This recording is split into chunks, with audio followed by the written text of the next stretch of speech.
The air inside Rothstein and Company was the kind of expensive that came with a smell: leather, imported candles, and the faint metallic tang of credit cards being swiped for things no one actually needed.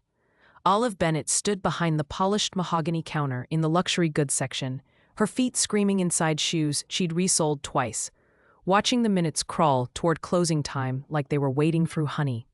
9 hours down. 1 to go. Her reflection in the glass display case showed exactly what she felt: exhausted.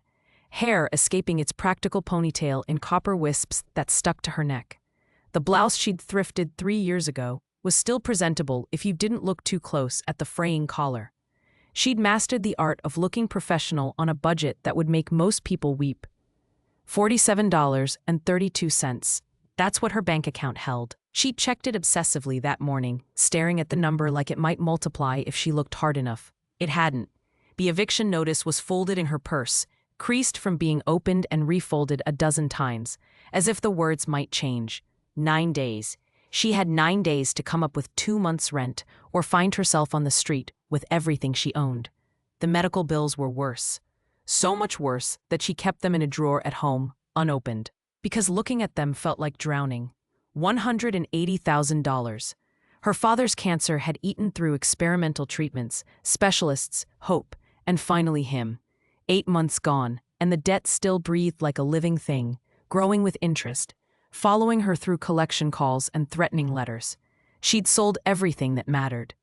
Her laptop, her grandmother's ring, the camera she'd saved for 2 years to buy. What was left were things too worthless to sell or too necessary to live without. The store was nearly empty now, just a handful of customers browsing with the aimless entitlement of people who had nowhere more important to be. Olive straightened a display of Italian leather wallets, each one worth more than her monthly salary, and tried not to think about the fact that she hadn't eaten since the granola bar at lunch. That's when he walked in. She noticed him immediately because everyone did. He moved through the store like he owned it, which, for all she knew, he might. Tall, easily over 6 feet, with dark hair styled in that effortlessly perfect way that cost hundreds of dollars to achieve. The suit was bespoke, midnight navy that caught the light like water, fitted to broad shoulders that tapered to a trim waist. But it was his face that made her breath catch. Sharp jawline, a mouth that looked like it rarely smiled, and eyes the color of steel, cold and assessing as they swept the room. He looked at the store the way a panther might look in a petting zoo. Amused, slightly disdainful, completely out of place despite fitting in perfectly. Their eyes met across the marble floor. For a heartbeat, something flickered in that gray gaze. Recognition maybe, though they'd never met. She was certain she'd remember. Then Marcus, the floor manager, was intercepting him with an obsequious smile, and the moment shattered. "Mr. Hargrave, what a pleasure. How may we assist you this evening?" Hargrave. The name rang a bell somewhere in the back of her exhausted mind, but she was too tired to chase it. The man said something low that she couldn't hear. Marcus turned, scanning the floor, and his eyes landed on Olive with the kind of satisfaction that made her stomach drop. "Miss Bennett will take excellent care of you, sir." Our very best. No, she had 45 minutes until freedom. 45 minutes until she could go home, collapse, and pretend tomorrow wouldn't come. But Marcus was gesturing, and the man was walking toward her. And refusing wasn't an option when you were 2 paychecks from homelessness. Up close, he was even more devastating. A scar cut through his left eyebrow, a pale line that somehow made him more attractive rather than less. He smelled like cedar and something darker, more expensive. His watch caught the light. Complex face, leather band, the kind of timepiece that cost more than her annual salary. "Good evening." His voice was low, smooth, with an edge of gravel that suggested whiskey and late nights. "I need your help." "Of course, sir. What are you looking for?" The customer service smile felt brittle on her face, a mask she'd worn so long it had grooves. He glanced around the section. Watches, wallets, briefcases, scarves, all glittering behind glass like trapped stars. "I'm not sure yet. What would you buy, if money were no object?" The question was so unexpected she almost laughed. "I'm sorry? You work here. You see these things every day." He gestured vaguely at the displays. "What catches your eye? What would you want?" It felt like a test, or a trap. "Sir, I'm here to help you find what you need, not indulge me."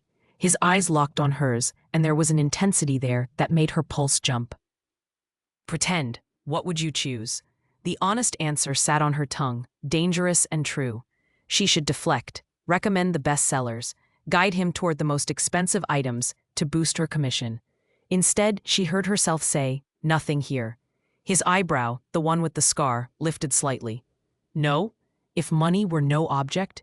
The exhaustion was making her reckless. "I'd buy art supplies. Good ones, not the cheap sets that dry out in a month. Canvas that doesn't buckle. Brushes that don't shed. Paint in colors that actually match what you see in your head."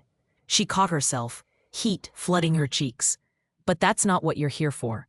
Let me show you our new collection of—" What else? He hadn't moved, was watching her with an expression she couldn't read. "Sir? What else would you buy, Olive?" The use of her name, he'd heard Marcus say it, felt intimate somehow. She swallowed. "Coffee. Really good coffee. The kind that doesn't taste like regret. A winter coat that actually keeps you warm instead of just looking acceptable. Books. So many books, I'd need new shelves." She stopped, mortified. "I apologize. That was unprofessional." It was honest. Something shifted in his expression, there and gone too quickly to identify. "Show me the watches." The next 30 minutes were surreal. He asked questions about every item she showed him. Not about features or quality, but about her. Would she wear this? Did she like that color? What did she think of the craftsmanship? And then he started buying. The watch she'd hesitated over for a second too long. Into the purchase pile. The leather wallet she'd unconsciously run her finger across, feeling the buttery texture. Added.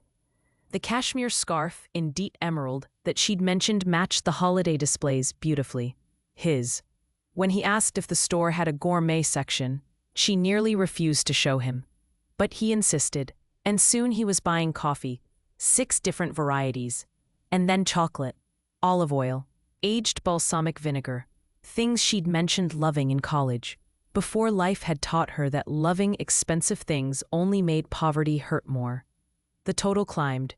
5,000, 10,000, 20. Her hands started shaking as she rang items up. The commission on this sale would be substantial. Maybe enough to buy her another month. Maybe enough to breathe. $47,312. The number glowed on the screen like a small miracle. He handed over a black credit card without blinking. It went through instantly.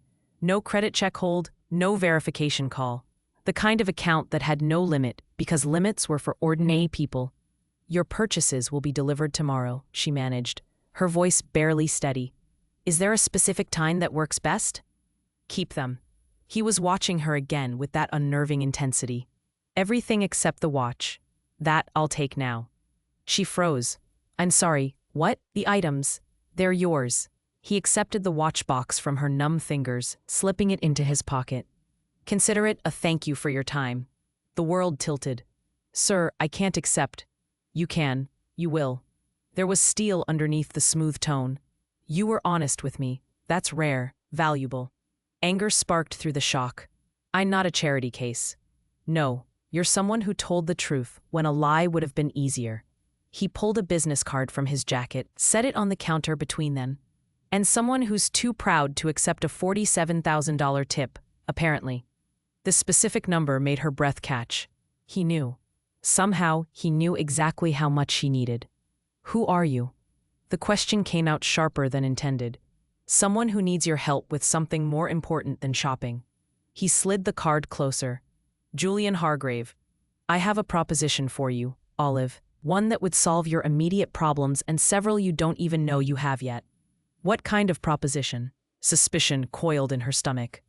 "The kind we should discuss somewhere private. Tomorrow, if you're willing. My office, 2 p.m. He turned to leave, then paused. "Oh, and Olive?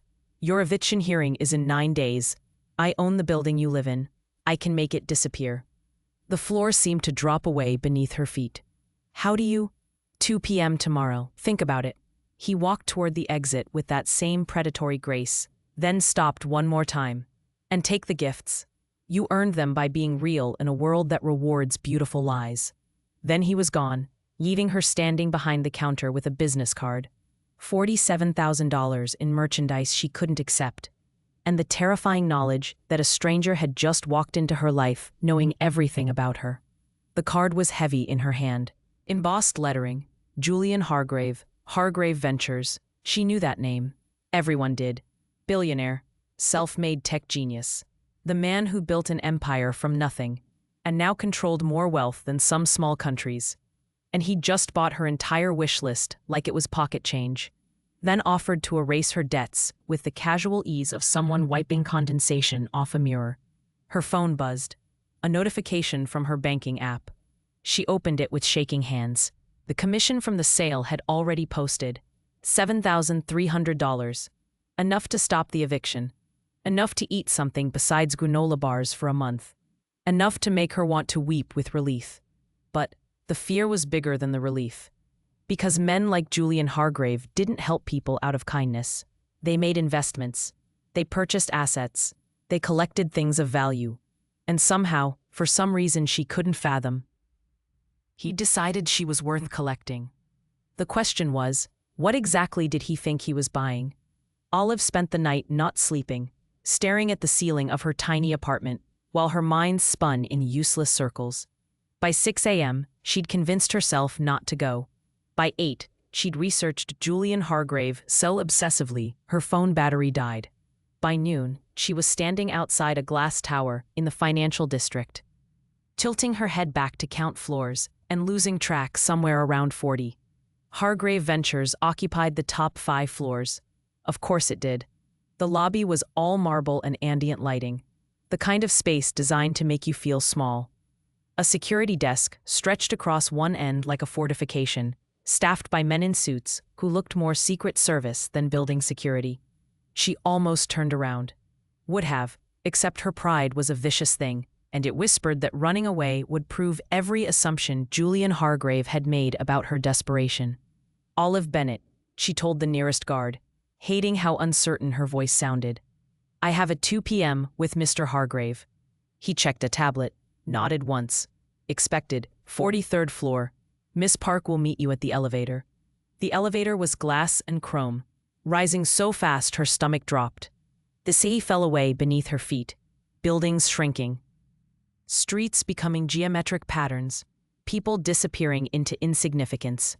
When the doors opened, a woman in her 30s with sleek black hair and an expression of permanent efficiency stood waiting. Miss Bennett, I'm Jennifer Park, Mr. Hargrave's executive assistant. Follow me, please. The office space was open concept, but somehow still managed to feel exclusive. Floor-to-ceiling windows offered views that made her dizzy. Everything was clean lines and expensive simplicity, the kind of minimalism that cost a fortune to achieve. Jennifer stopped a set of double doors, knocked once, then opened them without waiting for a response. Miss Bennett, sir. The office beyond was twice the size of Olive's apartment. One wall was entirely glass, offering a view of the harbor that looked like a painting. The other walls held art. Real art, the kind she'd studied in college. Pieces that belonged in museums. Julian stood by the windows, hands in his pockets, silhouetted against the afternoon light. He'd shed the jacket, rolled his shirt sleeves to his elbows. Somehow the casual look made him more intimidating, not less. Olive. He turned, and something in his expression shifted when he saw her. You came. You knew I would. She stayed near the door, resisting the urge to fidget. You made sure of it. I made an offer. You chose to hear it. He gestured to a seating area, leather couches that probably cost more than her father's medical bills. Sit, please. She sat, perched on the edge like that she might need to run. How did you know? About the eviction, the debt, all of it. I own the building you live in, purchased it 3 months ago. He settled into the chair across from her, elbows on his knees, that intense gaze fixed on her face. When I acquire properties, I review the tenant files. Yours caught my attention. The wrongness of it crawled up her spine. You researched me, before we ever met. Yes, the blunt admission was somehow worse than a lie would have been. That's invasive, manipulative, possibly illegal, depending on how you define privacy law. His mouth quirked, not quite a smile. Also effective. I needed someone specific. I spent weeks looking. You fit the profile perfectly. What profile? Anger was edging out the fear now. Desperate enough to be controlled? Poor enough to be bought? Strong enough to survive what I'm about to ask you to do. He leaned back, studying her with unnerving focus. I don't want someone I can control, Olive. I want someone who'll push back. Someone real. Real for what? My mother is hosting her 40th wedding anniversary gala in 3 weeks. 200 guests, all of them from the world I was raised in and spent my adult life escaping. His jaw tightened, almost imperceptibly.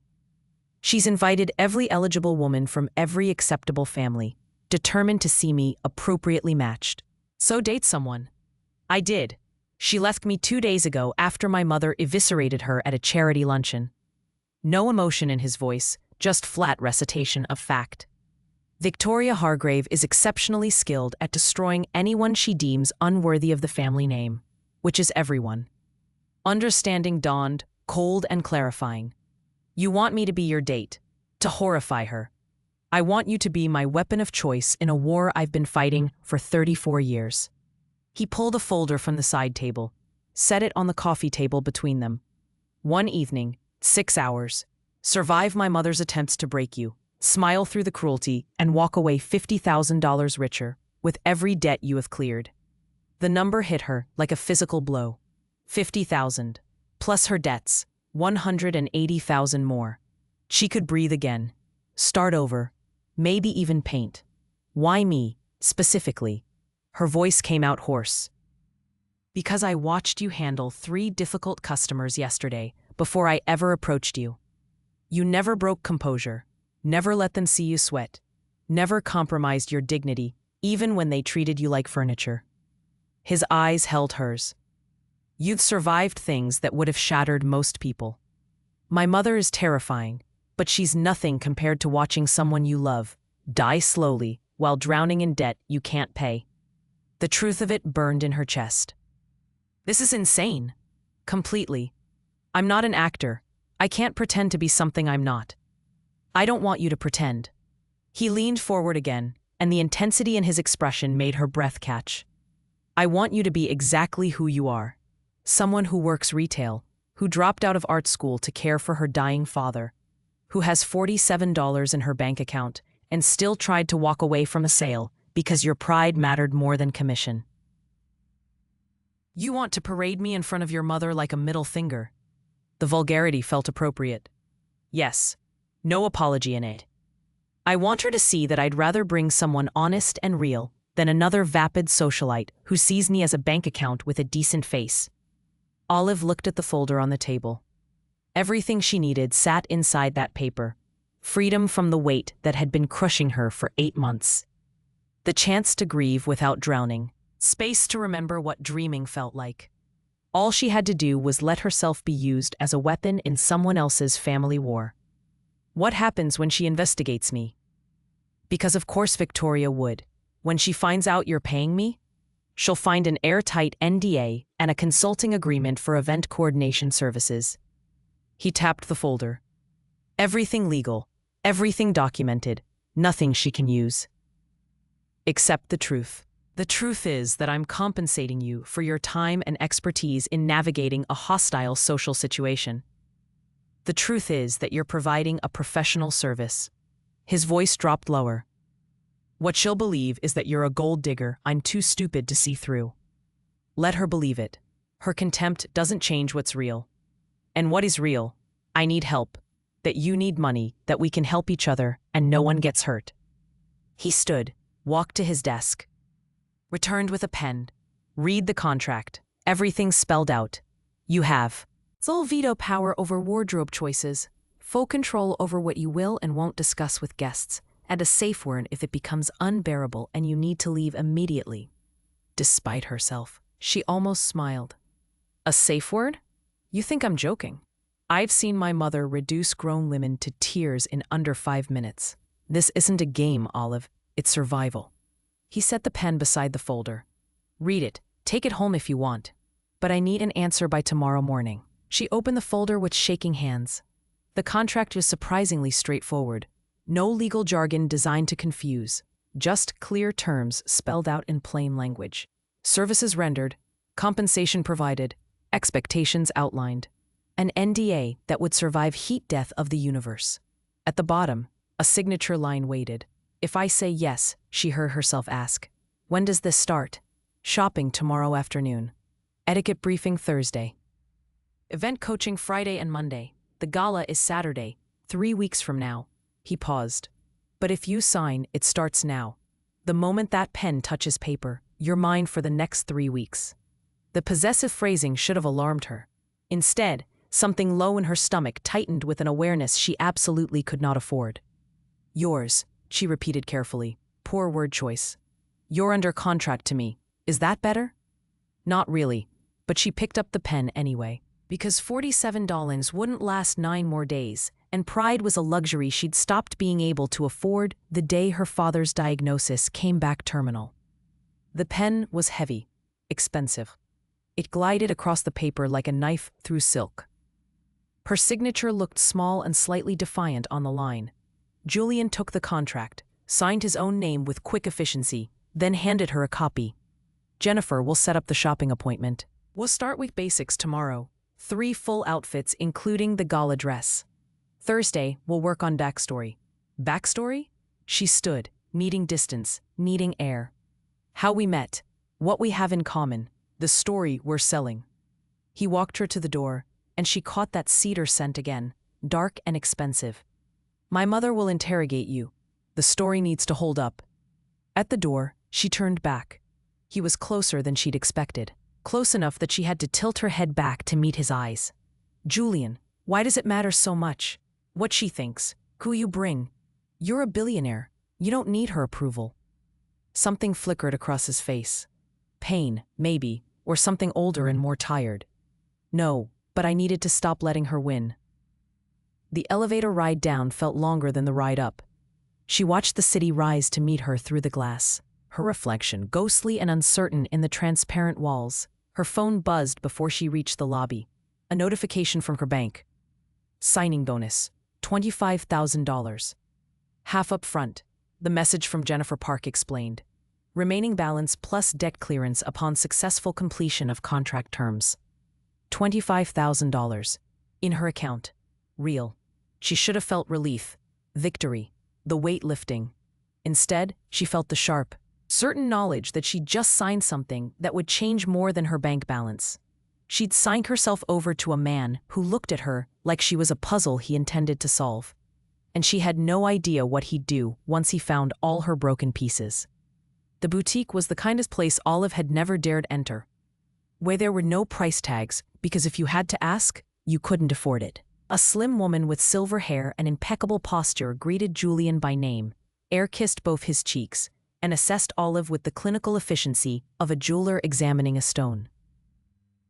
This is Margot, Julian said, his hands settling on the small of Olive's back, with a familiarity they hadn't earned. She's going to make you feel like yourself, only more so. Darling, everyone feels like themselves here, Margot said, her accent European and unplaceable. The question is whether they like who that is. Come. The next 3 hours were surreal. Margot moved around her like a sculptor, studying marble, draping fabrics, holding colors to her face in the natural light, murmuring in French to her assistant. Julian sat in a leather chair by the window, answering emails on his phone, but watching. Always watching. The coloring is magnificent, Margot declared, holding a deep emerald silk against Olive's cheek. With that hair, those eyes, we play to the pre-Raphaelite aesthetic, romantic but strong, nothing insipid. Olive caught Julian's reflection in the 3-way mirror. He'd looked up from his phone, something unreadable passing across his features, as he studied her wrapped in expensive fabric. What do you think? Margot asked him. I think my mother will hate it. His mouth curved slightly. Perfect. By the time they finished, Olive had been fitted for 3 complete outfits, including a gown that made her feel like someone else entirely. Emerald silk that moved like water. Cut to skim her body in ways that suggested everything and revealed nothing. The shoes will be ready Friday, Margot said, walking them to the door. Julian, darling, she's lovely. Don't let Victoria eat her alive. In the car, a town car with a driver, because apparently Julian didn't believe in taxis, Olive finally spoke. She knows. Margot. She knows what this is. Margot's dressed 3 generations of my family. She knows everything and judges nothing. He shifted to face her in the leather seat. That bothers you. That everyone seems to know this is a transaction, except the person we're supposed to be fooling. My mother will know it's a transaction too. She'll just think she's the only one smart enough to see it. His phone buzzed. He glanced at it, frowned, then pocketed it. There's been a development. Dread settled in her stomach. What kind of development? My mother called. The gala has been upgraded to a weekend event. Friday evening through Sunday brunch. At the family estate. He was watching her carefully, fully gauging her reaction. I know that's more than we agreed. I'm prepared to renegotiate terms. How much more? Her voice came out steadier than she felt. Triple. 150,000. Plus the debt clearance. Plus I'll fund whatever you want to do after this. Art studio, design firm, whatever dream you've been burying. The number was obscene. Life-changing, terrifying. Why would you do that? Because a weekend with Victoria Hargrave is worth hazard pay, and because I don't want you to say yes out of desperation. He leaned forward, elbows on his knees, and the movement brought him close enough that she could see the silver threading through his temples. I want you to say yes because you believe you can do this. Can I? Survive a weekend being judged by someone who's decided I'm not good enough to breathe her air? You survived watching your father die while working 2 jobs and fighting collection agencies. You survived losing everything that mattered and still getting up every morning to deal with customers who treat you like you're invisible. His voice was quiet, certain. Victoria is a nightmare, but she's not real loss. She's just a bitter woman who mistakes cruelty for power. Something in Olive's chest cracked at the blunt assessment. You really hate her. I really hate what she's become, what she tried to make me. He sat back, the moment of closeness breaking. You don't have to answer now. Think about it. We have... Yes. The word was out before she could stop it. His eyebrows rose. Yes? $150,000, debt cleared, and you fund an art studio. She was bargaining now, reckless, with temporary power. But I have conditions. Name them. When we're there, you don't protect me from her. I need to see what I'm walking into, not some edited version where you run interference. She held his gaze. And you tell me the truth about why this matters so much, about what she did that made you willing to spend this kind of money just to upset her. The silence stretched between them, taut and fragile. Outside the tinted windows, the city blurred past, people living ordinary lives, unaware they were driving past a car where someone's future was being negotiated. She destroyed the last woman I brought home, Julian said finally, his voice flat and cold. 8 years ago. Someone I cared about. Someone from a good family with all the right credentials. Victoria spent one weekend systematically dismantling her, pointing out every flaw, every inadequacy, every reason she wasn't quite good enough. He looked out the window, jaw tight. She left me a week later, said she couldn't compete with the ghost of my mother's expectations. I'm sorry. Don't be. She wasn't strong enough. You are. He turned back to her, and the intensity in those gray eyes made her breath catch. That's why it has to be you, Olive. Not in spite of where you come from, but because of it. You've already survived worse than anything my mother can throw at you. The car pulled up in front of her building, shabby compared to where they'd been, paint peeling and steps cracked.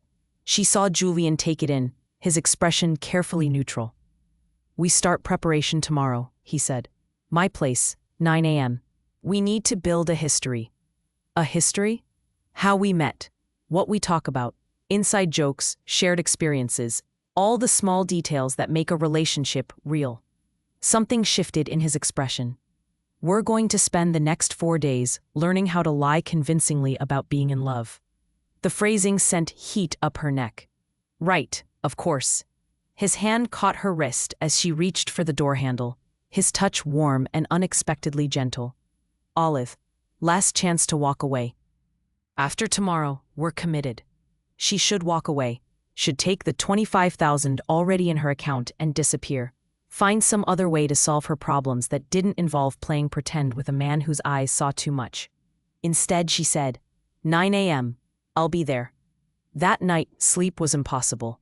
Alice lay in bed, staring at her phone, looking at images of the Hargrave estate she'd found online. It wasn't a house. It was a monument to inherited wealth, sprawling grounds, Gothic architecture, the kind of place where people like her only entered through the service entrance.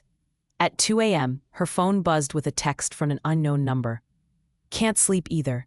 If you're having second thoughts, I understand, but I hope you're not. Jay. She stared at the message for a long time before typing back. Not second thoughts. Just wondering what I've gotten myself into.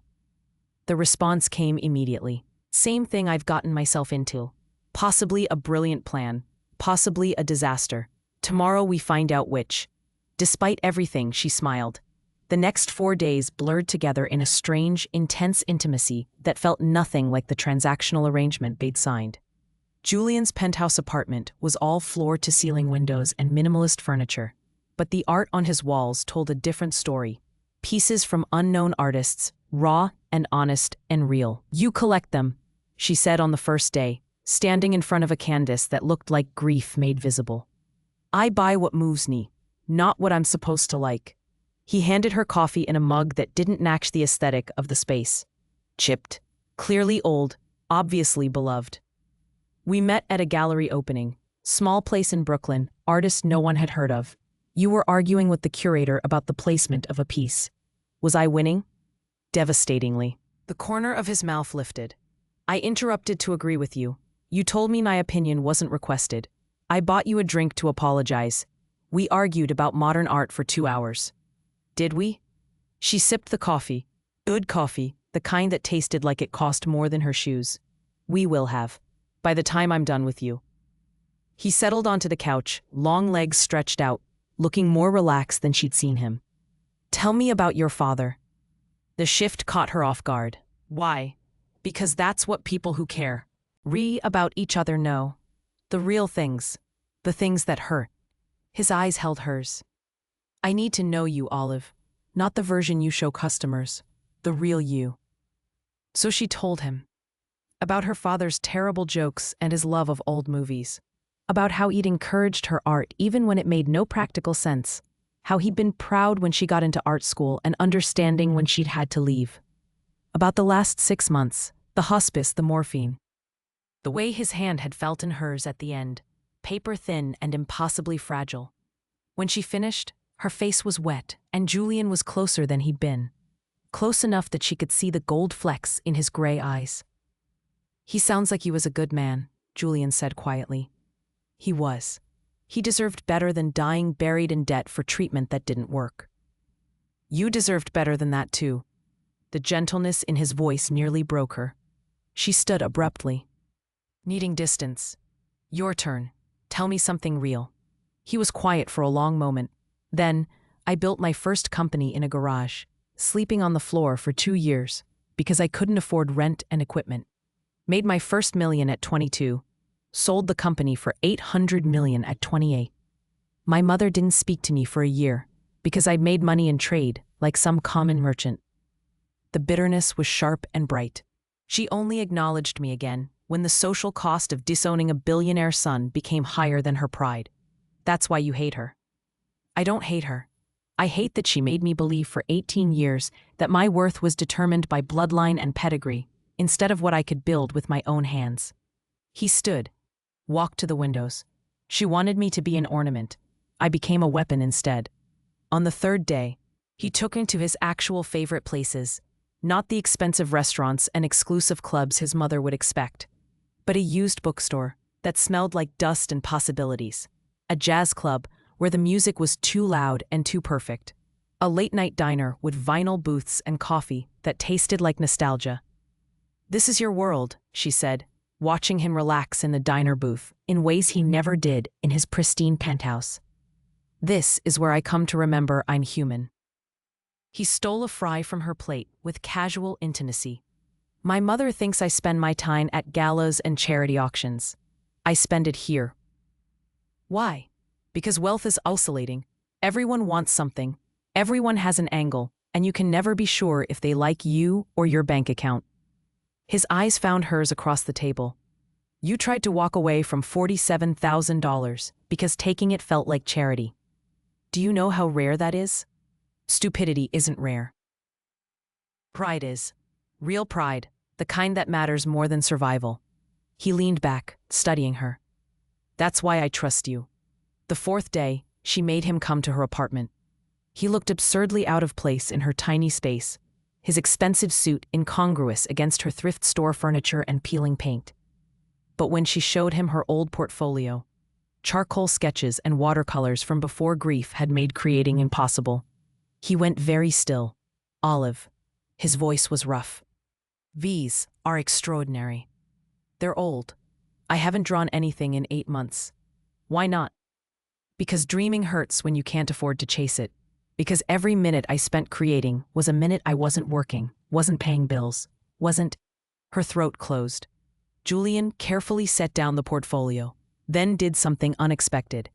He pulled out his phone, made a call, had a brief conversation in the language of people used to being obeyed. What are you doing? Buying your art. He ended the call. All of it. Everything in this portfolio. You can't just. I can. I did. My assistant is drawing up the paperwork now. He stepped closer, and the small space made it intimate. You said dreaming hurts, so I'm buying the dreams you couldn't afford to chase. And when this is over, when you have your studio, you're going to create new ones. She should protest, should argue. Instead, she found herself saying, "Why do you care?" Because someone should have cared enough to let you keep dreaming. His hand came up, almost touched her face, then dropped. Because you're talented and real, and you deserve better than survival mode. The moments stretched between them, fragile and charged. His phone buzzed, shattering it. He stepped back, checked the message, and his expression shuddered. Car's coming at 8 a.m. tomorrow. We leave for the estate at 9. All business now, the warmth locked away. Pack for 3 days. Margot's sending everything else. At the door, he paused. Olive, are you scared? Terrified. Good. Something that might have been a smile crossed his face. Me too. After he left, she stood in her tiny apartment that suddenly felt even smaller, and wondered when exactly the pretending had started to feel less like acting, and more like the most honest she'd been in months. Her phone buzzed. Another text from Julian. Thank you. For showing me your work. For trusting me with something that matters. She typed back before she could overthink it. Thank you for seeing it. His response came instantly. I see you, Olive. That's the problem.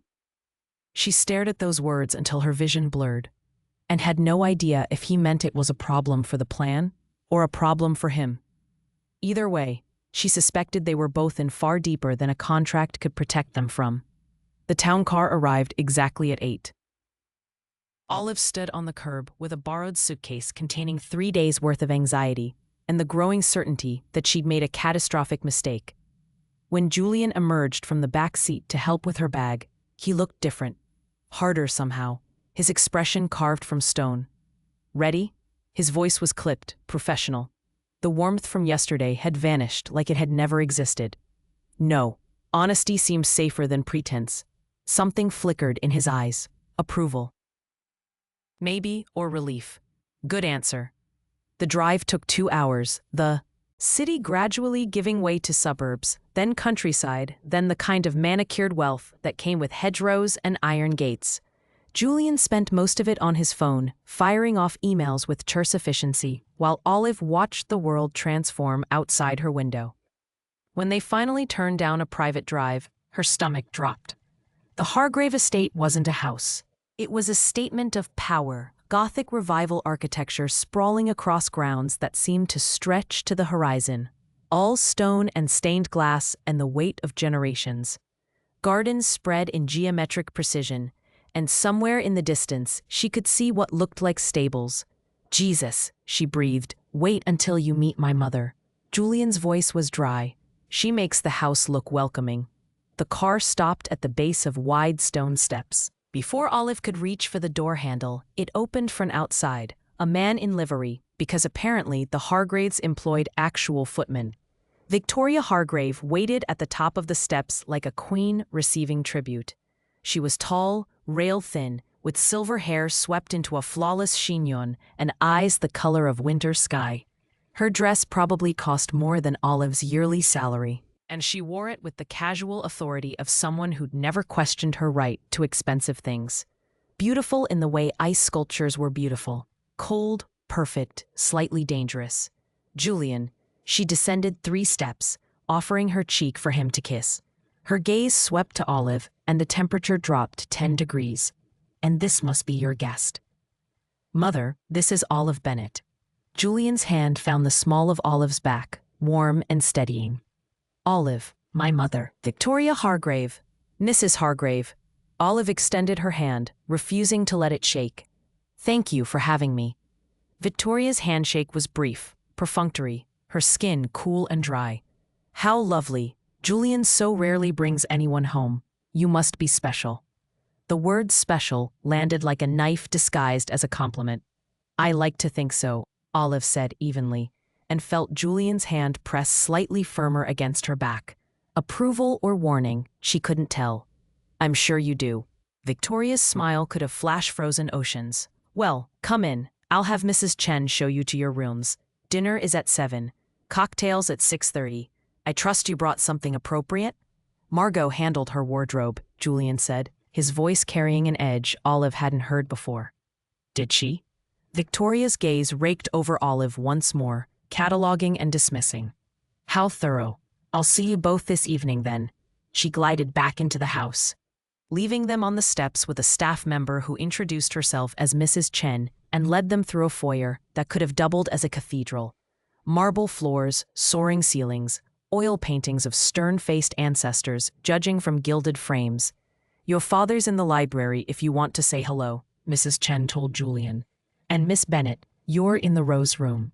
Mr. Hargrave, you're in your usual suite. Separate rooms. Of course. Victoria wasn't going to make anything easy.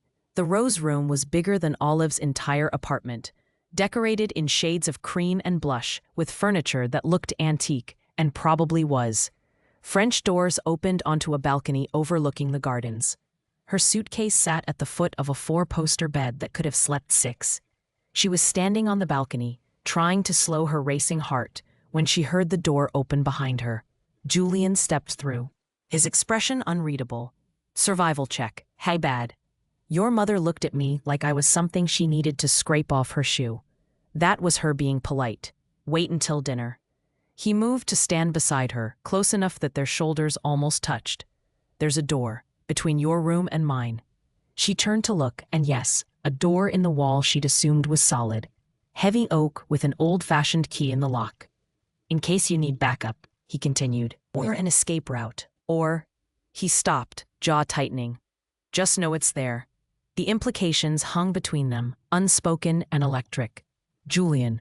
She turned to face him fully. Why did you really bring me here? I told you. The truth. Not the version you tell yourself to justify this. He was quiet for a long moment, looking out over the gardens his family had owned for generations. When he finally spoke, his voice was low and rough. Because I'm tired of being alone in a room full of people who think they know me. Because everyone I've ever brought here, she's destroyed. And I wanted to see if someone who'd already survived worse could withstand her. He turned, and the raw honesty in his eyes made her chest ache. And because somewhere between that department store and right now, you stopped being a strategy and started being the only real thing in my life. The confession hung in the air between them, dangerous and impossible to take back. That's not the deal, she managed. No, it's not. He stepped back, the shutters coming down over his expression. Get some rest. Tonight will be brutal. He left through the connecting door, and Olive stood on the balcony watching the sun move across the sky, trying to convince herself that the ache in her chest was anxiety about dinner and nothing more complicated. She failed. Cocktails at 6:30 meant the drawing room, another space designed to intimidate, all dark wood and leather and masculine authority. Victoria presided from a wing-back chair like a throne, surrounded by 6 other guests who'd apparently been invited for the weekend. Olive recognized the type immediately. Old money, every one of them. The kind of people who summered in the Hamptons and wintered in Aspen and pronounced certain words in ways that marked them as different species from her. Julian's hand stayed on her back as they entered, warm and possessive. Everyone, this is Olive Bennett. Olive, this is the gauntlet. A woman with perfect highlights and a tennis bracelet that could have funded a small country laughed. Julian, darling, you can't call us that. Why not? Ought? It's accurate. He guided Olive to a sofa, sat close enough that their thighs touched. Olive, that's Patricia Ashford, her husband Graham, Veronica and Charles Montgomery, and Helen Cross. The names washed over her. What mattered was how they looked at her, assessing, curious, slightly pitying, like they knew exactly what she was and were waiting to watch her fail. So lovely to meet you, Patricia said, her smile sharp. How did you and Julian meet? The question they'd prepared for. Olive felt Julian's hand find hers, squeeze once. Permission or encouragement? A gallery opening in Brooklyn, Olive said, keeping her voice steady. Small artist, huge argument about whether modern art is legitimate or just expensive garbage. And which side were you on? Charles asked, amused. The correct one, she smiled. Julian disagreed loudly enough that the curator asked us to take it outside. We ended up arguing over drinks for 3 hours. How romantic, Victoria murmured from her throne, the word dripping disdain. And what do you do, Olive, when you're not arguing with my son? Here it was, the first real attack. I work in retail currently, Olive said, meeting Victoria's gaze directly. And freelance graphic design. I was in art school before my father got sick. Oh, Patricia's face rearranged into practiced sympathy. I'm so sorry, is he better now? He passed away 8 months ago. The silence that followed was the kind that happened when people who'd never experienced real loss encountered it socially and didn't know the proper etiquette. How tragic, Victoria said, the words empty of feeling. And you're supporting yourself? How admirable. The subtext was clear. How desperate. I manage. Olive kept her voice level, but Julian's hand tightened on hers. I'm sure. Victoria sipped her martini. Julian has always had a savior complex, bringing home strays, funding artists, supporting lost causes. The room went very still.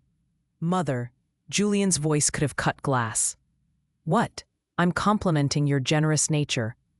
Victoria's smile was poison disguised as sugar. Though I do worry about people who might take advantage of such generosity. Olive felt the rage rise hot in her throat, but before she could speak, Julian stood, pulling her up with him. If you'll excuse us, we need to change for dinner. He guided her out with controlled fury, his hand on her back radiating tension. Neither spoke until they reached the hallway outside their rooms. I'm sorry, he said tightly. She's worse than I thought she'd be. I'm fine. You're shaking. She was, trembling with fury and humiliation and the effort of not crying. She called me a stray, in front of all those people. She's testing you, trying to break you on the first night, so the rest of the weekend is easier.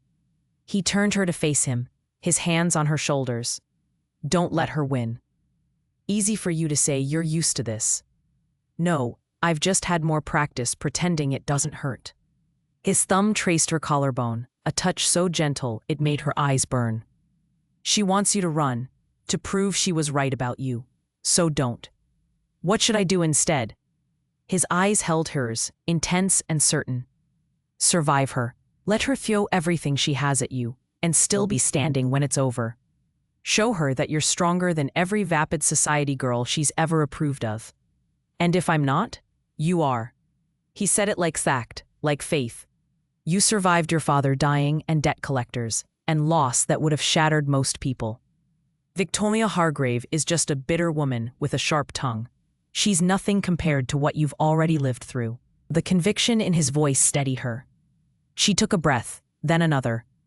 Okay. Okay? Okay, I'll survive her. She managed a smile that felt less brittle than before. But you owe me hazard pay on top of hazard pay. Done.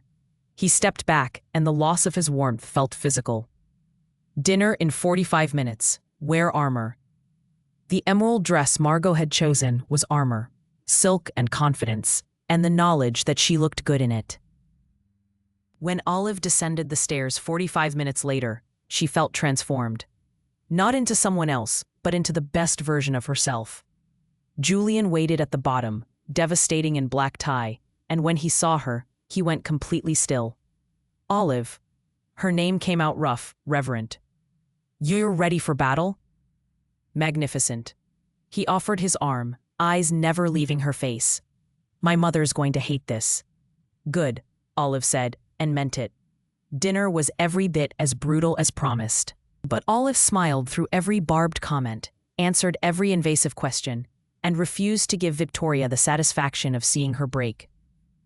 And when Julian's hand found hers under the table, she held on tight and decided that maybe surviving this weekend would be worth it after all. Morning came too soon, sunlight streaming through the French doors like an unwelcome guest. Olive woke to the sound of voices drifting up from the gardens below, the particular cadence of wealthy people discussing trivial things with profound seriousness. A note had been slipped under her door. Garden party at noon, brunch at 10. Mother has invited half the county. Stay close to me, Jay. She showered in a bathroom bigger than her bedroom at home, dressed in the outfit Margot had selected for daytime garden events, a floral dress in muted tones that somehow made her hair look like fire, and descended to find breakfast laid out in a sunroom that overlooked the estate's rose gardens. Julian was already there, standing by the windows with coffee, looking like he hadn't slept. He turned when she entered, and something in his expression softened. You came. You say that like you expected me to run. I would have understood if you had. He poured her coffee without asking how she took it. He already knew, had learned it over 4 days of preparation that now felt like another lifetime. My father wants to meet you. Should I be worried? Richard Hargrave is many things. Intimidating isn't one of them. There. Was something complicated in his tone. He's in the library. Come on. The library was all dark wood and leather, books, climbing to a ceiling 2 stories high. A man sat in a wingback chair by the fireplace, reading the financial section with wire-rimmed glasses perched on his nose. He looked up when they entered, and Olive saw where Julian had gotten his eyes, the same steel gray, though softer in the older man, more tired. So you're the one causing all the fuss? Richard said, setting down his paper. His voice was cultured but warmer than Victoria's, touched with something that might have been amusement. Olive, isn't it? Yes, sir. She crossed to shake his hand, which he offered without standing. Not rudeness, she realized, but the careful movement of someone whose joints didn't work like they used to. Richard, please, we're not formal here. Well, Victoria is, but the rest of us are reasonably human. He gestured to the chairs opposite. Sit. Tell me about yourself. The real version, not what my wife will have extracted from you over dinner. Olive glanced at Julian, who nodded slightly. Permission to be honest. I work retail. I freelance design when I can. My father died 8 months ago, and I've been trying to stay afloat ever since. The bluntness felt risky, but also freeing. Your son offered me a lot of money to survive a weekend with your wife, so here I am. Richard's laugh was startled and genuine. Good God.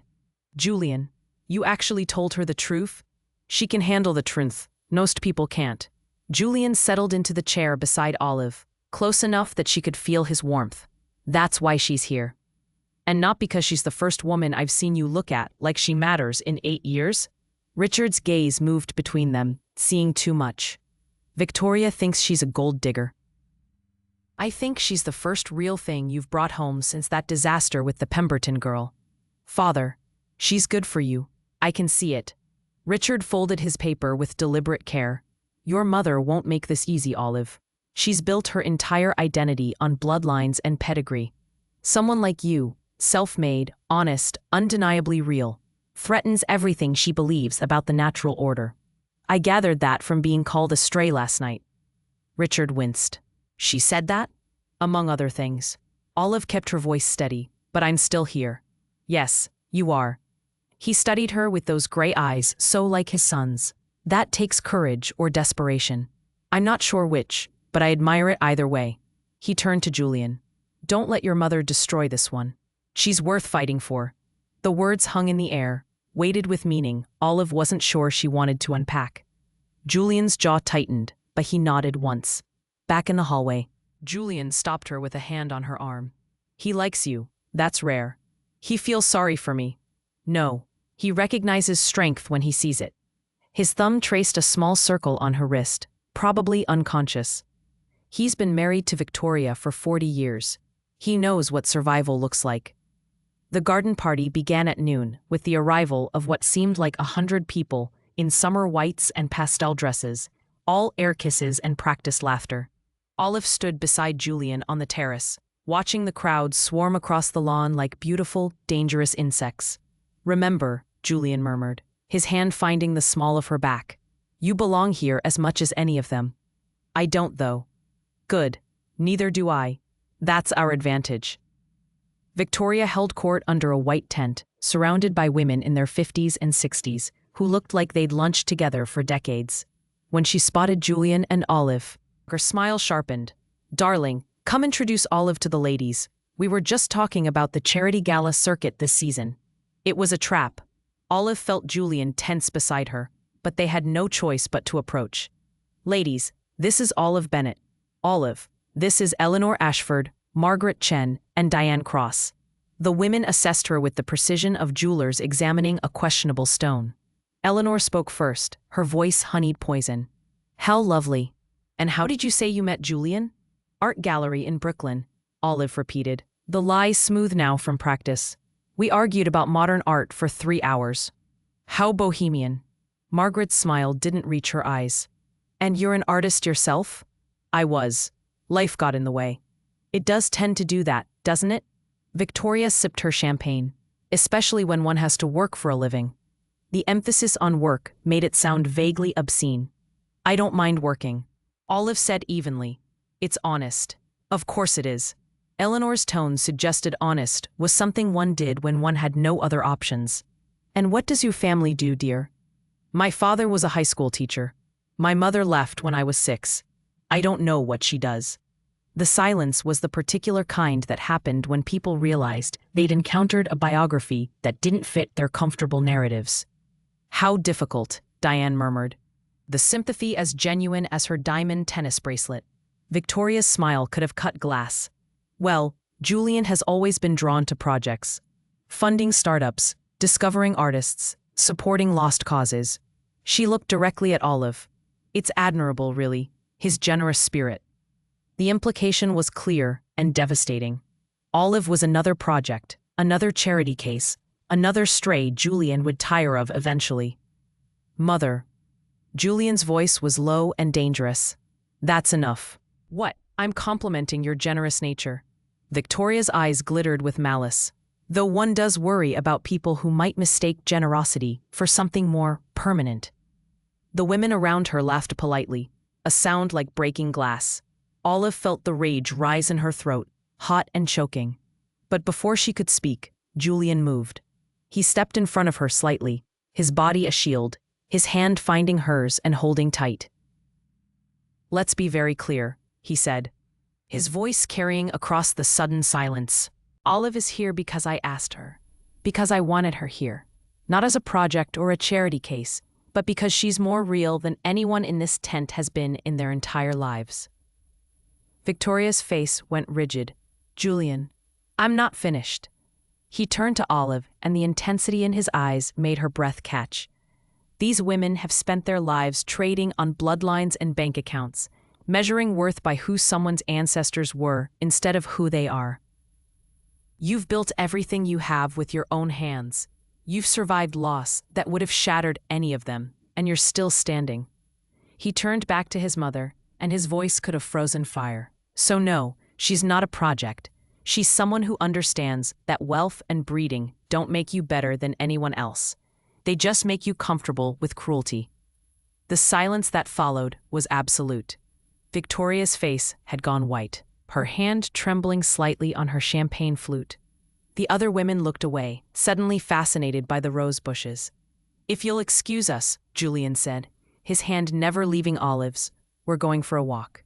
He guided her away from the tent, across the lawn, toward the gardens at the far end of the estate. Neither spoke until they were hidden by hedgerows, the party a distant murmur of voices and clinking glasses. "You didn't have to do that," Olive said finally. "Yes, I did." He turned to face her, and there was something raw in his expression. "I brought you here to upset her, to prove a point, to win some pointless battle in a war I've been fighting my whole life. But listening to her talk about you like you're disposable, like you're nothing." He stopped, jaw working. "You're not nothing, Olive. I know that." "Do you?" He stepped closer, close enough that she had to tilt her head back to meet his eyes. "Because I'm not sure I've made it clear. This stopped being about upsetting my mother the second day of preparation. Maybe before that. Maybe from the moment you tried to walk away from $47,000 because your pride mattered more." Her heart was thundering against her ribs. "Julian, I'm not saying this to complicate things. I'm saying it because you need to hear it." His hand came up, cupped her face with devastating gentleness. "You're extraordinary, and brilliant, and so much stronger than you think you are. And somewhere between that department store and right now, I stopped pretending this was about business and started wishing it was real."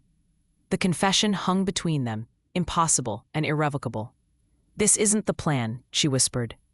"No, it's better and worse and more complicated than any plan I've ever made." His thumb traced her cheekbone, and she felt the touch everywhere. "Tell me you don't feel it too.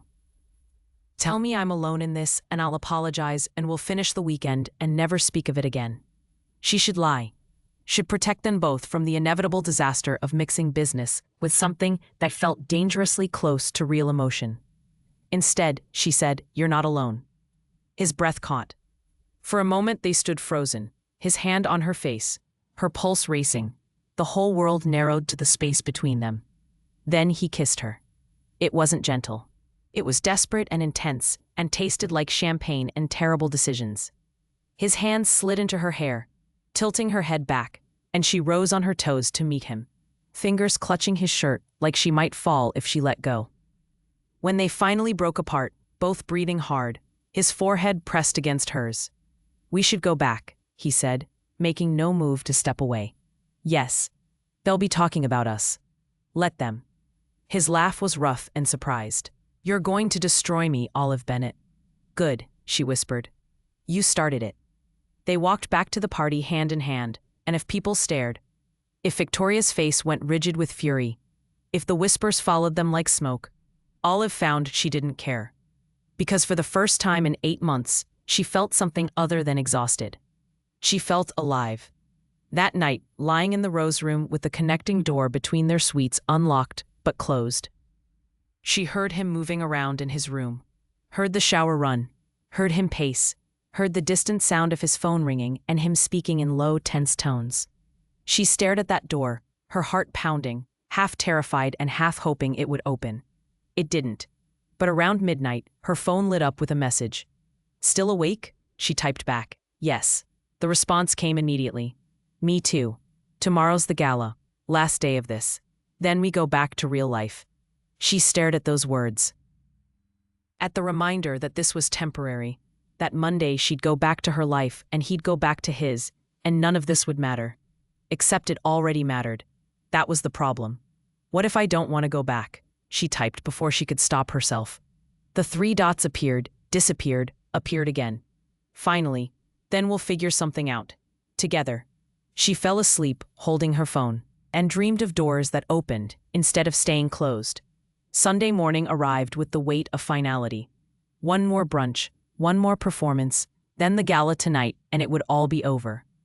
Olive dressed carefully in the last of Margot's selections, a cream silk blouse and tailored pants, that made her feel like someone who belonged in places like this, even though she knew better. The connecting door opened without warning. Julian stood in the doorway, still in his dress shirt from last night, rumpled and exhausted. He looked like he hadn't slept at all.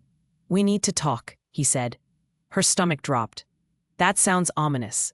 I did something last night." He crossed to where she stood by the window, and she could see the tension in every line of his body.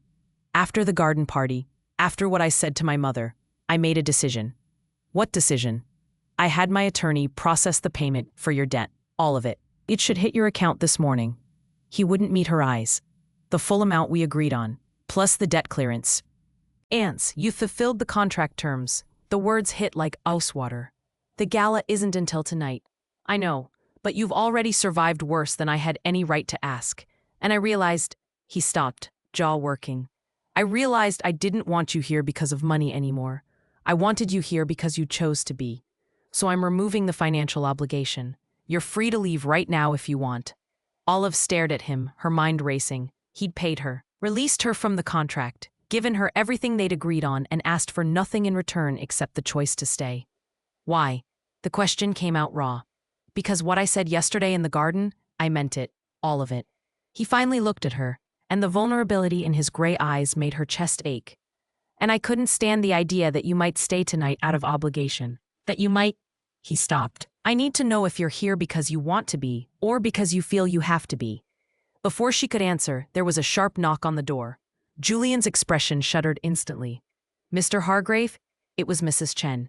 Your mother would like to see you and Miss Bennet in the study, immediately. They exchanged a look. Nothing about that summons was good. Victoria waited in the study, like a judge preparing to deliver sentence. She stood behind the massive desk that had probably belonged to Hargraves for generations, a folder open in front of her. When they entered, her smile was pure venom. Close the door, Julian. He did, his hand finding Olive's instinctively. United front. I had Olive investigated, Victoria said without preamble, quite thoroughly, and I found something very interesting. She lifted a document from the folder. A contract between you and Miss Bennet, dated 3 weeks ago. Payment for services rendered, NDA included, terms for a specific event, this weekend. Olive's blood went cold. Julian went very still beside her. So let's dispense with the fiction, shall we? Victoria's voice was sharp as broken glass. This entire relationship is a transaction. You paid her to come here, to pretend to be besotted with you, to humiliate me in front of my friends. She looked at Olive with undisguised contempt. How much was it? The going rate for playing pretend? That's enough. Julian's voice was dangerously quiet. No, I don't think it is. Victoria came around the desk, the contract in her hand like a weapon. I'm going to make you an offer, Miss Bennet. Double what he paid you. Triple, if you leave quietly right now and sign an agreement never to contact him again. Mother? Be quiet, Julian. This is between me and your hired companion. Victoria's eyes locked on Olive's. Let's be honest. You don't love him. You love what he can give you. The money, the lifestyle, the escape from your sad little life. So take my offer. Walk away now with more money than you've ever seen. Or I leak this contract to the press and destroyed both of your reputations in the process. The silence that followed was suffocating. Olive could feel Julian vibrating with rage beside her, could see the triumph already forming in Victoria's expression. You're right, Olive said quietly. Julian's head whipped toward her. Olive, you're right that this started as a transaction. She kept her eyes on Victoria, refusing to let the older woman see how much this cost. He paid me to come here, to survive you, to prove some point in whatever war you've been fighting. I'm glad we understand each other. Victoria's smile was arctic. So take the money and... I'm not finished. Olive took a step forward, and something in her tone made Victoria stop. You're right about how it started, but you're wrong about what it became.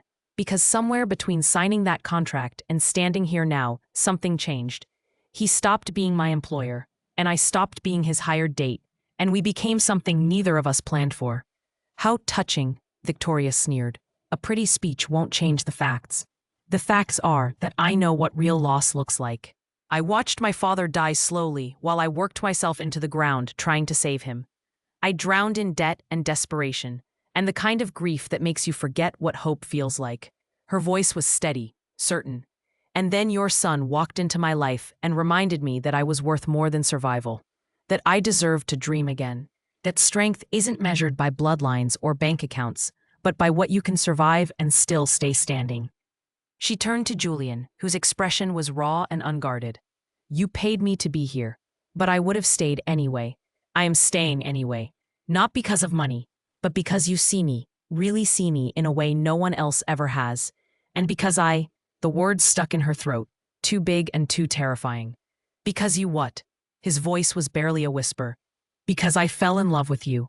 The admission felt like jumping off a cliff. Somewhere between art galleries and coffee shops, and you buying my paintings because you actually saw them. I fell in love with you, and I don't care about your money or this house or anything except. He kissed her. It was different from the garden, less desperate, more certain. His hands cupped her face like she was something precious, and she felt the kiss everywhere, in every nerve ending, in the space behind her ribs where her heart was trying to break free. When they finally broke apart, Victoria was staring at them with an expression caught between fury and something that might have been shock. "This is absurd," she managed. "You've known each other for 3 weeks. This isn't real. It can't be real." "Why not?" Julian turned to face his mother, Olive's hand clasped tightly in his. "Because it doesn't fit your idea of how relationships should work. Because she doesn't come from the right family or have the right pedigree. Because she's using you. No, she's the only person in my life who isn't using me. The only one who sees past the bank account to who I actually am." His voice was steel wrapped in silk. "And you're going to accept that. That or I walk out of here right now and you never see me again." Victoria's face went white. "You don't mean that." "I've never meant anything more." He glanced at Olive, something fierce and protective in his eyes. "I spent 8 years letting you dictate who was acceptable, who was worthy, who deserved to be in my life. And every single person you approved of left the moment things got difficult, because they wanted the lifestyle, not the person." Olive tried to walk away from $47,000 because her pride mattered more than money. "She survived worse than you'll ever understand, and she's still standing. So yes, Mother, I mean it. Accept her or lose me." The silence stretched taut enough to snap. Olive held her breath, waiting for the explosion. Instead, Victoria sat down heavily in the desk chair, suddenly looking every one of her 62 years. "You really love her?" "Yes, and you?" Victoria looked at Olive with something that wasn't quite acceptance, but wasn't pure hostility either. "You really love him? This isn't about money?" "The money helped," Olive admitted. "I won't pretend it didn't. But I would give it all back right now if it meant he looked at me the way he's looking at me now." Victoria was quiet for a long moment, her fingers drumming on the desk. Finally, she said, "I had the contract drawn up to protect him, to prove you were only here for money so he'd see reason and end this before it went further." "I know," Olive said. "You're not what I wanted for him. I know that too. But you make him happy." The admission sounded like it physically hurt. "I haven't seen him happy in years, not since," she stopped. "Fine, stay for the gala. Smile for the photographs. And we'll discuss this further after the weekend." It wasn't acceptance, but it wasn't war either. Julian's hand tightened on Olive's. "Thank you." Victoria waved them away with something between dismissal and exhaustion. "Get out. I need to think." In the hallway outside, Julian pulled Olive into an alcove and kissed her again, slower this time, thorough and deliberate. "You meant it," he said when they finally broke apart. "What you said in there. Every word." She reached up to trace the scar through his eyebrow. "I love you, Julian Hargrave, even though you're controlling and intense and you tried to solve all my problems with money. I love you, Olive Bennett, even though you're stubborn and proud and you tried to walk away from the best thing that's ever happened to me." His smile was crooked, real. "We're a disaster. The best kind. The gala is in 8 hours. We should get ready." "I know." She kissed him once more, quick and sweet. "But Julian, thank you. For paying the debt anyway, for giving me the choice. You deserved the choice. You always deserved it." He stepped back reluctantly. "Tonight, after the gala, we need to talk about what happens next." "I know." She watched him walk away, then returned to the Rose Room to find a notification on her phone. Her banking app showing a deposit that made her eyes blur. $180,347. Every cent of debt, gone. Plus the agreed payment. She should feel relief. Victory. A weight lifting after months of suffocating pressure. Instead, she felt terrified. Because loving Julian Hargrave meant staying in his world. A world where his mother could investigate her with a phone call. Where contracts and NDAs and suspicion would always lurk beneath the surface. But it also meant being seen, being valued, being loved by someone who looked at her art and saw beauty, who heard her story and saw strength instead of damage. That night, standing in front of the mirror in the emerald gown, Olive barely recognized herself.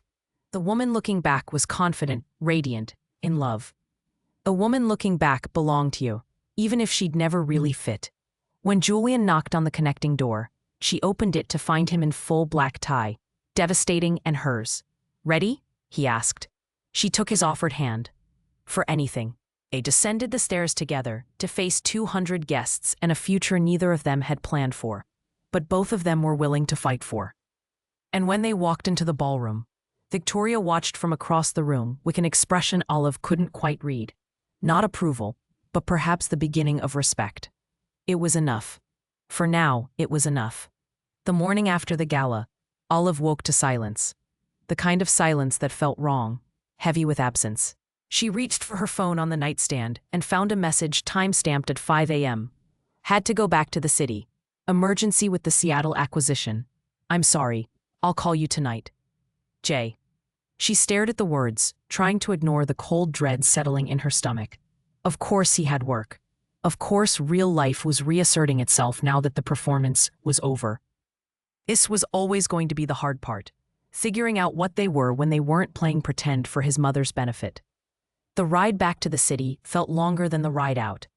Mrs. Chen had arranged a car for her, professional and impersonal. Victoria hadn't emerged to say goodbye. Richard had, briefly, squeezing her hand and saying quietly, "Don't let him retreat into work. He does that when he's scared." Now, standing in her tiny apartment that felt even smaller after 3 days in a mansion, Olive tried to convince herself that everything was fine, that the weekend had been real, that the confession in the study, and the kisses, and the way Julian had looked at her, hadn't been some fever dream brought on by champagne and proximity. Her phone rang. Not Julian, a number she hadn't seen in 3 years. Against her better judgment, she answered. "Hello? Olive, it's Philip." A world tilted slightly. Philip Carmichael. Her ex-boyfriend from college, the one who'd left when her father got sick because he couldn't handle the reality of medical bills and grief. The one she'd spent months hating before the hate turned to indifference. "How did you get this number?" "I've been trying. To reach you. I heard about your dad. I'm so sorry." He sounded genuine, which somehow made it worse. "I know I don't have the right to call, but I wanted to apologize for leaving, for being a coward when you needed someone. It's in 3 years, Philip. I know. Can we meet? Just coffee. I owe you a real apology, face to face." She should say no, should delete his number and forget he existed. But Julian hadn't called, and the apartment was too quiet. And part of her, the part that was terrified of how fast she'd fallen, wanted to remind herself of what safe and felt like. Fine, coffee, tomorrow at 2. The place on 7th. She regretted it the moment she hung up. The days that followed were strange and dislocating. Julian texted, brief messages about the Seattle crisis, apologies for being unreachable, promises that he'd be back by Friday. But Friday came and went with another apology, another delay, another week. Olive returned to work at the department store. Her coworkers asked about her vacation time, and she said it was fine, family thing, nothing interesting. The lies tasted like ash.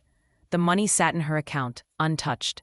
She'd paid rent and utilities and bought groceries without checking prices, and still barely made a dent. The freedom should have felt good. Instead, it felt like a weight, a reminder of how everything had started. Wednesday afternoon. Philip showed up at the coffee shop early, looking exactly like she remembered. Blonde, conventionally handsome, wearing the kind of casual, expensive clothes that came from comfortable family money. He stood when she entered, nervous smile in place. "Olive, you look great." "Thanks." She sat across from him, keeping the table between them like a barrier. "You said you wanted to apologize." He had the grace to look ashamed. "I was terrible to you. When your dad got sick. When you had to leave school, I should have stayed, should have helped. Instead, I ran because I was scared and selfish, and I didn't know how to handle anything real." "No, you didn't." She kept her voice level, giving him nothing. "I've thought about you so much over the years, wondered how you were doing, if you were okay." He reached across the table like he might take her hand, then thought better of it. "I heard your dad passed. I'm so sorry. He was a good man." He was. How are you managing? I know the medical bills must have been." "I'm fine." The last thing she wanted was to explain Julian, the contract, any of it. "I'm managing." They talked for an hour, Philip, carefully rebuilding bridges she'd burned 3 years ago. He'd finished law school, was working at his father's firm, had his life together now. He was sorry. He'd changed. He wanted a chance to prove it. "I'm not asking for anything," he said as they stood to leave. "Just, if you ever want to talk, or grab dinner, or just not be alone, I'm here. I owe you that much." She should have said no clearly, should have ended it definitively. Instead, she heard herself say, "I'll think about it." Walking home, her phone rang. Finally, Julian. "I'm sorry," he said without preamble. "The Seattle thing turned into a nightmare. I've been in meetings for 72 hours straight. It's fine." It wasn't fine. Nothing was fine. "How much longer?" "I fly back Friday." "Can I see you Saturday morning?" "Sure." The word came out flat, exhausted. "Olive," his voice softened. "What's wrong?" "Everything. Nothing. The fact that she'd fallen in love with someone whose life moved at a speed and altitude she couldn't match. The fact that she'd had coffee with her ex, and part of her had thought about how much simpler it would be to choose someone safe. "I'm just tired. It's been a long week." "I know. I'm sorry. When I get back, we'll talk. Really talk." "About what happens next?" He paused. "I love you. That hasn't changed." "I love you too." The words felt true and terrifying in equal measure. After they hung up, she sat in her apartment, staring at nothing, and tried to figure out when exactly everything had gotten so complicated. Saturday morning arrived gray and drizzling. Julian texted that he was on his way, and Olive tried to ignore the anxiety clawing at her chest. When the knock came, she opened the door to find him looking exhausted, shadows under his eyes, suit rumpled, the careful control he usually maintained fraying at the edges. "Hi." He stepped inside, and the apartment felt even smaller with him in it. "God, I missed you." He reached for her, and she let herself be pulled into his arms, breathing in cedar and exhaustion and the particular scent that was just him. For a moment, everything was okay. Then he said, "We need to talk about what happens next. About us." She stepped back, dread coiling in her stomach. "Okay. I want this to work. I want us to work." He ran a hand through his hair, frustrated. "But my life is complicated. The business, the travel, the scrutiny. And after what happened with my mother, with the contract being exposed, people are going to talk. They're going to assume things about you, about us." "I know. I can handle it. I've dealt with worse. But you shouldn't have to. You didn't sign up for this part." His eyes met hers, and she saw the fear there. "I'm asking you to choose this anyway.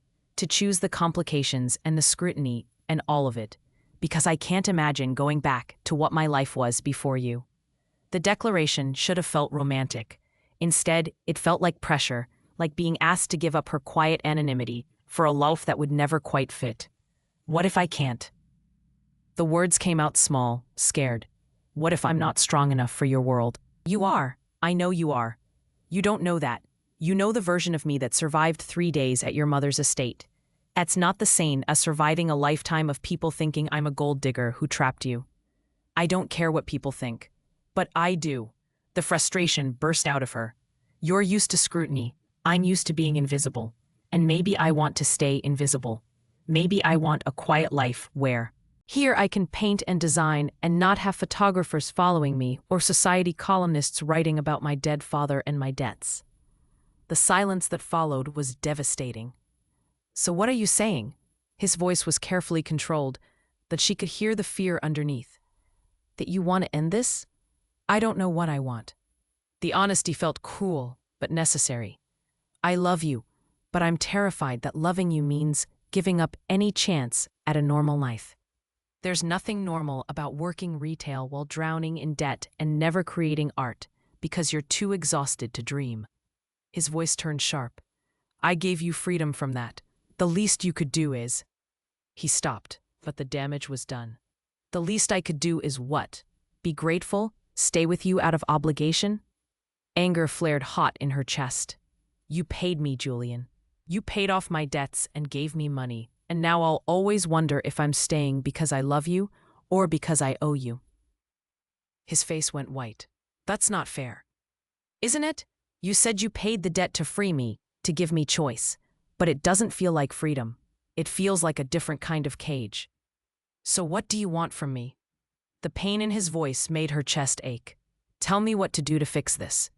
I want you to not have paid me in the first place. I want us to have met like normal people and fallen in love without contracts and transactions and your mother investigating me." Her voice broke. "But we can't have that.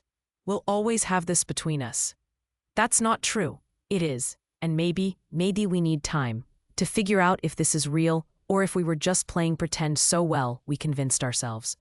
The devastation on his face nearly broke her resolve. "You don't mean that." "I think I do." The words felt like stepping off a cliff. "I think we both need space to figure out who we are when we're not performing for your mother or living in some fantasy weekend." "This isn't a fantasy. What I feel for you is the realest thing in my life." "Then it'll still be real in a few weeks." She forced herself to stay steady, even as her heart shattered. "But right now, I need space to breathe. And I think you need to figure out if you want me or if you want to win against your mother." "That's not what this is." "Isn't it?" She met his eyes. "Be honest. Would you have looked at me twice if you hadn't been trying to find the perfect weapon against her?" The hesitation before he answered told her everything she needed to know. "I should go," he said finally, his voice hollow. "Yeah, you should." At the door, he turned back.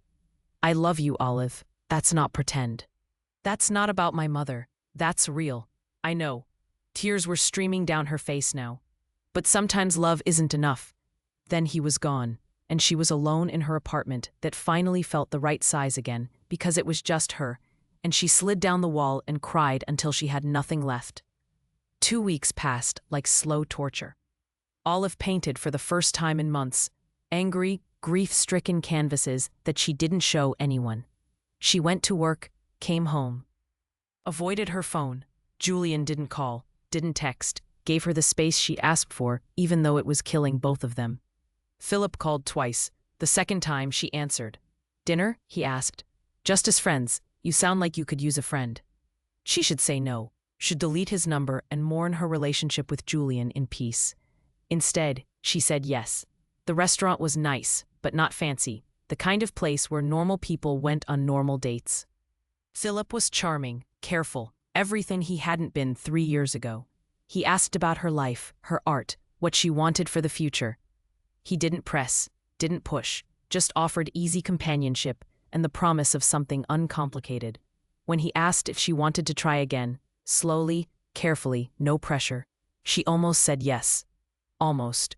Because across the restaurant, watching her with an expression of absolute devastation, stood Julian Hargrave. Their eyes met across the restaurant, and the world narrowed to that single point of connection. Julian looked wrecked. Suit perfectly pressed, but something fundamental broken in the way he held himself. For 3 heartbeats, neither moved. Then he turned and walked out. "Olive," Philip's voice seemed to come from very far away. "Are you okay? You look like you've seen a ghost." She was already standing, already grabbing her purse. "I'm sorry, I have to go." "I'm so sorry." She didn't wait for his response, just ran for the door and burst onto the street. Rain had started, cold and insistent, turning the sidewalk into a blur of headlights and umbrellas. Julian was half a block away, walking fast, hands shoved in his pockets. "Julian!" Her voice cracked on his name. "Wait!" He stopped but didn't turn around. His shoulders were rigid, every line of his body screaming tension. She caught up to him, breathless, rain soaking through her coat. "What are you doing here?" "I was meeting a client for dinner, saw you through the window." His voice was carefully empty. "With him. Looking happy. Looking like you'd moved on." "It wasn't, we were just—" "You don't owe me explanations."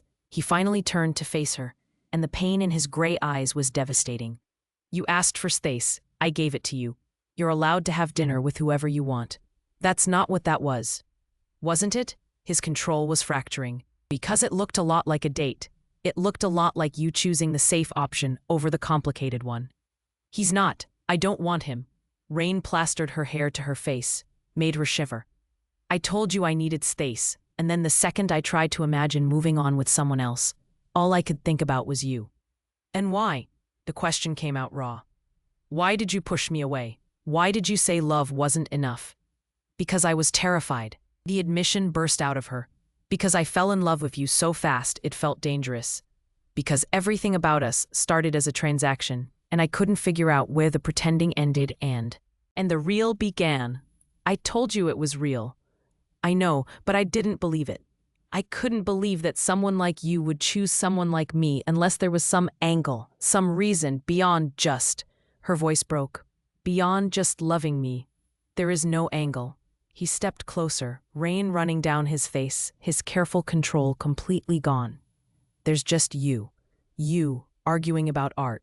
You, being honest when everyone else lies. You, surviving impossible things and still being kind. You making me remember what it feels like to be human instead of just rich.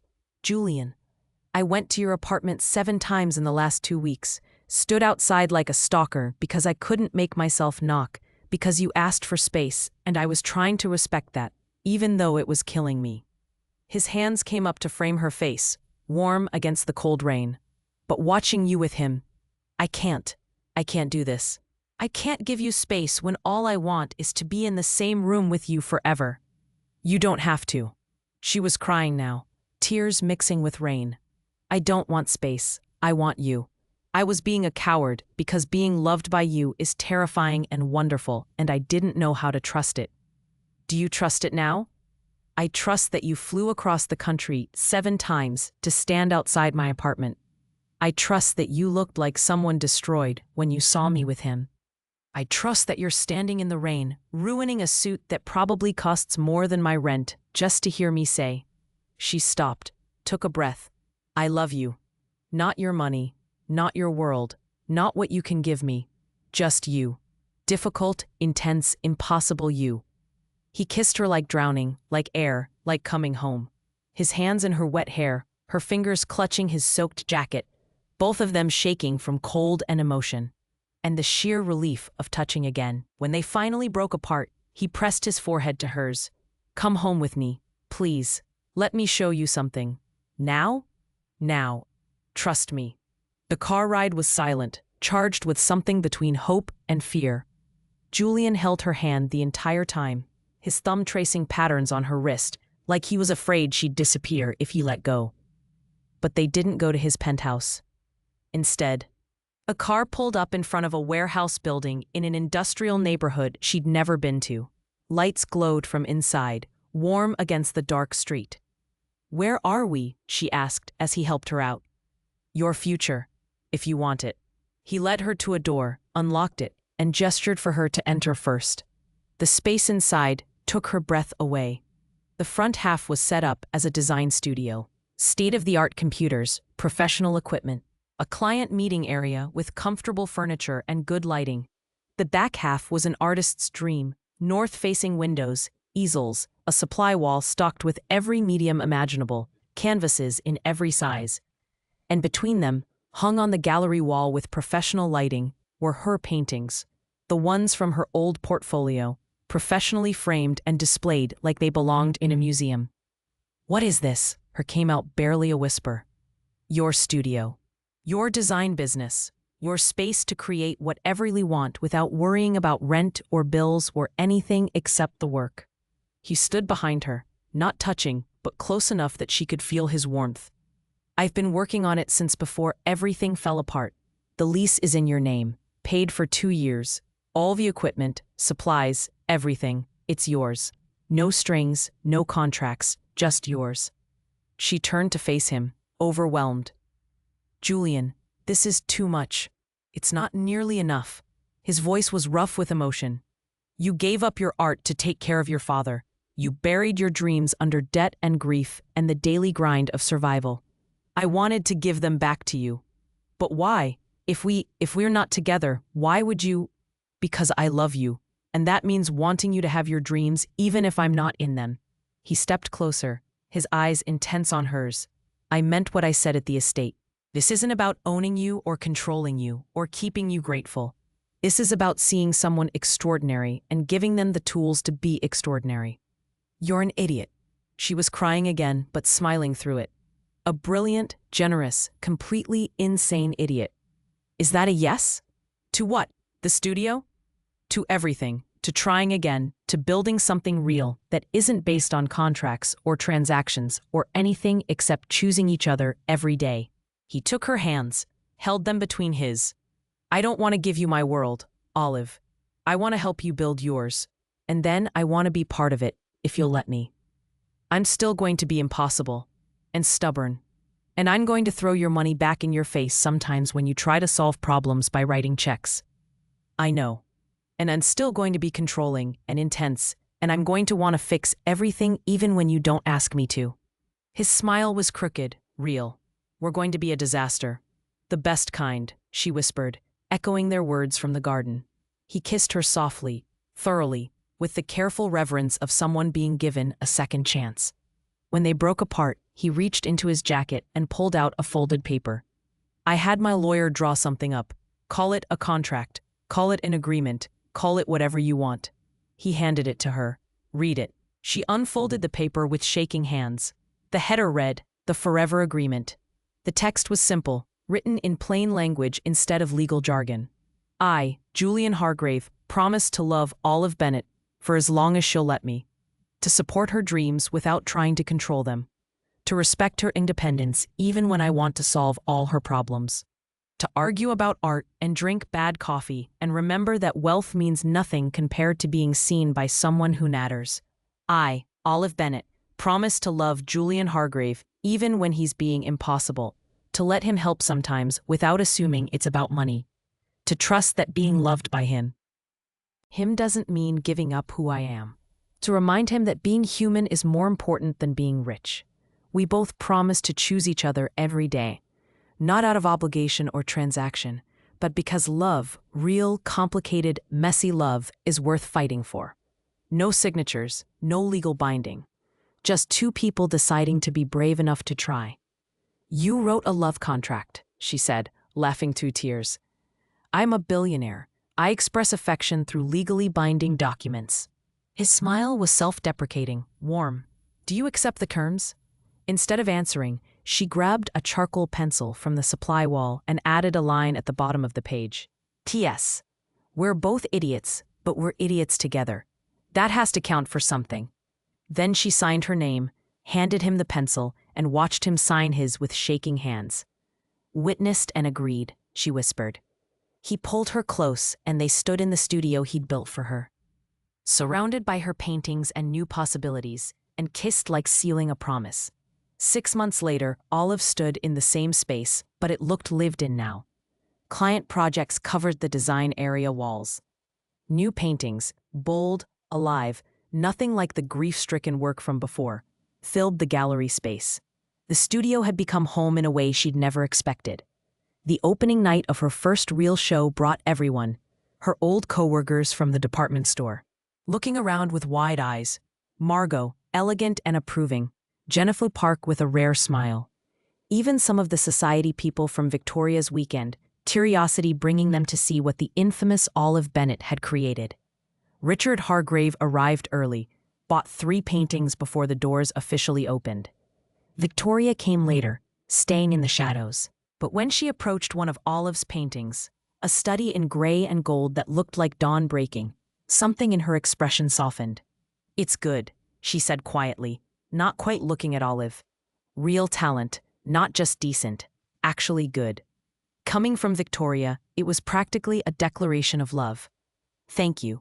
Olive accepted the compliment carefully, this fragile détente they'd built over months of Sunday dinners and careful conversations. He's happy. Victoria's gaze moved to where Julian stood talking to a potential client, animated in a way he never was at board meetings. I haven't seen him this happy since he was a boy, before he learned to hide everything behind that control. He makes me happy too. Yes, I can see that.